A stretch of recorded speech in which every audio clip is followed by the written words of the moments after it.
What's the good word, y'all? It's your boy DKB here. Welcome to Victory Monday. We start the week off with a huge win from the Denver Broncos. Keeps us alive and well in the playoff picture. We have a lot of ground to make up, but here's a quick recap, some takeaways, and of course my reaction to this Broncos game, which, my first initial thought was, and I had to listen to the radio and of course, check out the ESPN Gamecast for this, since it wasn't in market for the NFL streaming I have, nonetheless. This was a game that felt like it was over by the time the third quarter was done. The New York Jets second half defense has been so dominant. And we'll cap some numbers and put some numbers to it to kind of cap things off here. But once we get ahead of a team, this is a defense that can literally feast off of that for an entire quarter or the majority of that remaining 30 minutes of a game. And so you imagine if we get this from start to finish. This is a completely different New York Jets team. We didn't have any kind of similar performances per se from what we saw against the Chiefs from an offensive standpoint, but we still had some standouts here. So let's go ahead and dive into, some of the major events from this game. In terms of talking about playing with a lead, this has been our first time in quite some time. Playing with the lead, this is a preview of what the defense should look like, right? That third quarter was a thing of beauty. I think I talked about it in the short that I posted right after the game. They had about 5 series, I think, in total within that third quarter. None lasted more than 3 plays. I think we had 4 straight 3 and outs, and then I think we got a fumble recovery on the 5th series from them. But we have found a formula that works for the New York Jets defense, and we're doing it in some sneaky ways. You've seen a little bit of a different role from Quincy Williams and how we like to utilize him. You're seeing Jeff Ulbrich create masterful game plans when it comes to adapting to what we've seen in the first half from an offense. And so I think this feeds into a lot of what I like about the New York Jets trying to defer the football and receiving it in the second half right away all of the time.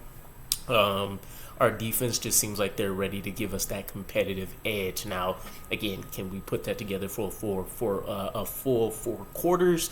That's remaining to be seen, but we're at least seeing that the offense is kind of giving them a helping hand, and we're seeing a little bit of that synergy, start to come together for this New York Jets team. Now, some other things. Hall, of course, he had a, Brees the Beast. He had his career game today, 177 yards, in a stadium where we seen him, tear his Achilles last year.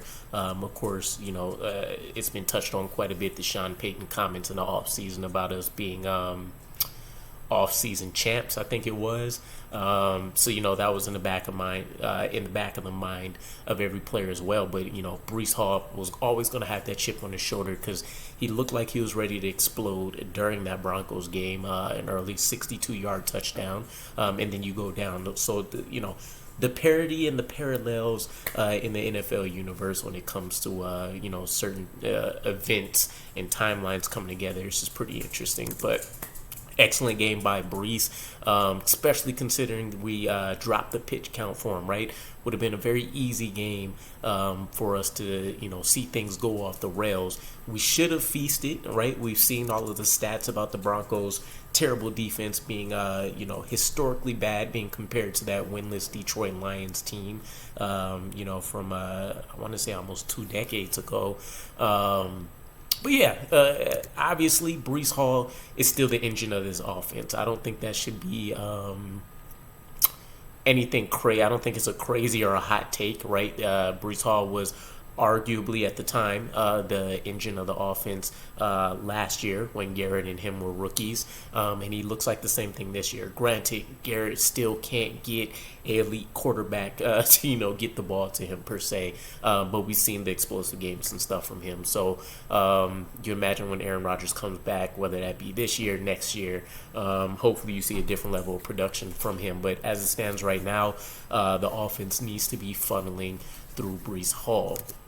Zach Wilson, efficient game. It's the second game in a row we've seen him outduel a quarterback that's generally regarded as one of the better ones in the league. And so this helps, right? Obviously, we would have loved to see another Chiefs-like performance, but you're not going to get that week in and week out from a guy like Zach Wilson. I think the main takeaway here is that we're seeing the improvements, right? We're seeing the accuracy look the way it should look. I called this out after seeing one of the post conference, the post game press conferences. I'm loving what I'm hearing from Zach Wilson. He's actually identifying what he's done well throughout a game, how he's attacking these defenses, what he's seen on some plays that he's actually won it back, and maybe some miscues or some slight adjustments that are needed. But you're seeing him identify that. You're seeing him immediately have a answer on how he would have corrected it. Obviously, 2020 vision is perfect for everybody in hindsight, but nonetheless, these were mental building blocks that I wasn't seeing or hearing in the first couple of years of him being in the league. There was also a very interesting comment that I heard dropped, and I think it was by one of the broadcasters as things were wrapping up. But apparently Zach Wilson had some kind of quote that was floated out there saying that this was the first time he felt like he's had a coach believe in him, referencing Nathaniel Hackett. So I got to do some more digging into that, but thought it was worth putting out there. AVT. He has a injury scare right now. Robert Saleh mentioned that it was a calf. We've seen him go out, I think, in the 2-minute drill heading into halftime, and he never ended up returning. So he's Weapon X on our offensive line. If he goes down, I don't think it's the end of a successful offensive line for the Jets. I still am pretty high on Max Mitchell, but it's obviously a huge blow. The skill gap between AVT and any of the other guards / tackles that may have experience is pretty significant. So something for us to keep an eye out on. We're going to have to really pay attention to the wording and what happens. As we know, injury news isn't always referred or relayed to us the best. Very odd game, though, overall. Fumble to start the game from Marvin Mims and a fumble to essentially wrap things up from Russell Wilson. I love the earful that I seen Sean Payton was giving Russell Wilson off to the sideline. Things are going to be pretty chaotic in Denver for that couple, right? And you'd have to imagine that the way their season is heading, they'll have a high pick, and Sean Payton's going to have some interesting decisions to make with the huge contract that they gave Russell and potential high draft quarterbacks being available. One of the other things that I really like is going back into the defense here and what's been happening in the second half.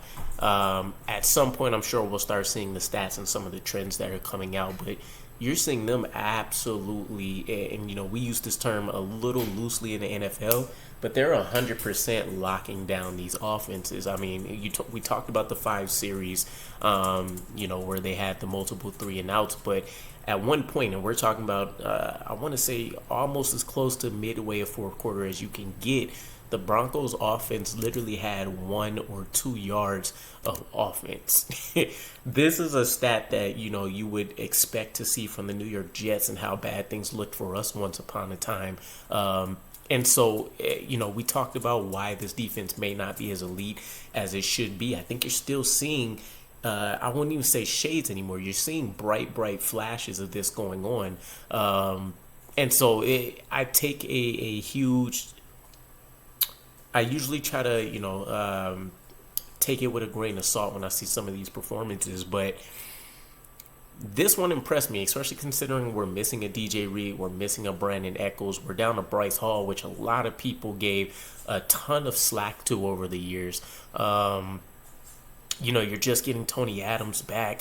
I will say one of the things that's irked me the most so far is we still have miscues between Sauce Gardner and Jordan Whitehead. You think about that Adam Troutman touchdown that they had. both Sauce Gardner and Whitehead broke inside to the receiver, leaving Adam, untouched into the end zone. And it always looks like it ends up falling on the safety. You think about Sauce Gardner's rookie year, and then you take a look at now, and it seems like a very, very simple fix. Figure out who's going to the flat, figure out who's guarding, the end zone, whether that's inside or to the back corner of the pylon. But nonetheless, just something that's kind of been bugging me with what I've seen in the red zone. Another concern that's growing into more of a problem is our penalty miscues. Mekhi Becton, especially on the offensive side, where we're going to need more help than what the defense needs. Mekhi Becton has been, and I think to date, he's still the only player on the offensive line to have multiple penalties, and he's racking them up like nobody's business. I think he has 6 or 7 on the season now already, and I want to say the majority, if not all of them, are false starts, if not 1 or 2 holding calls. So we need to get that ironed out.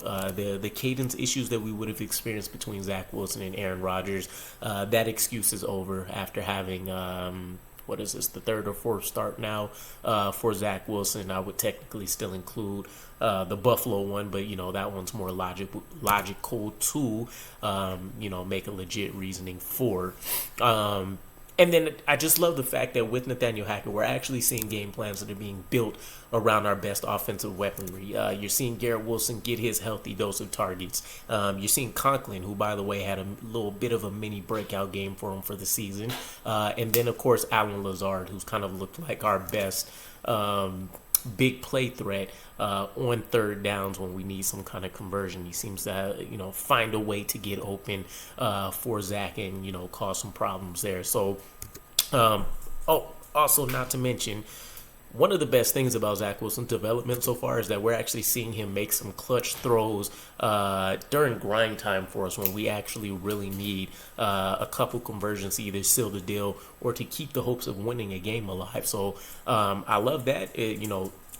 I won't say he has a killer instinct by any stretch of the imagination, but again, we're kind of seeing some flashes of what he can ultimately be when, if and when he's able to reach his ceiling. From a numbers perspective, just to rattle some stuff off before we wrap up, over 200 plus yards of rushing. This is something that I would expect to be a little bit more consistent for us, hopefully, whether that be the majority of it being Breece Hall or if we are getting a little bit more of that community help from a Dalvin Cook and a Michael Carter, hopefully Izzy at some point as we get things going. Conklin getting mini breakout game, 4 catches, 67 yards. He's a guy that we thought we were going to be able to lean on quite a bit this season anyways.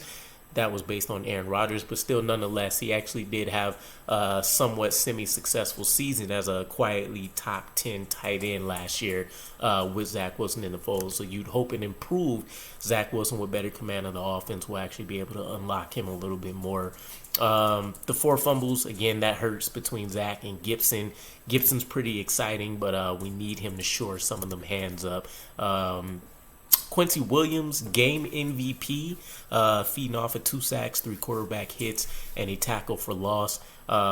Technically, we should have had 5 sacks this game. It looks like Al Wood's safety sack he didn't get credited for. And then, of course, we had over 400 yards of offense as a whole, and I think that's the first time in some time that we've been able to hit the 400-yard mark. And then, of course, all of that helped out by us leading in time of possession by 34 minutes. So, nonetheless, I've been seeing some of the many memes about Sean Payton and, the revenge game here that we've had. It was nice hearing that, Nathaniel Hackett got himself a game ball, even though, of course, he deflected all kind of negativity surrounding that situation. But it just ultimately feels good to get back in the win column. If we can upset the NFL world and next week against the Eagles, I promise you we're all going to be riding high for quite some time because the schedule's about to ease itself up quite a bit in these next couple weeks. But let me know what your guys' thoughts from this game were, and I'll catch you guys again. Peace.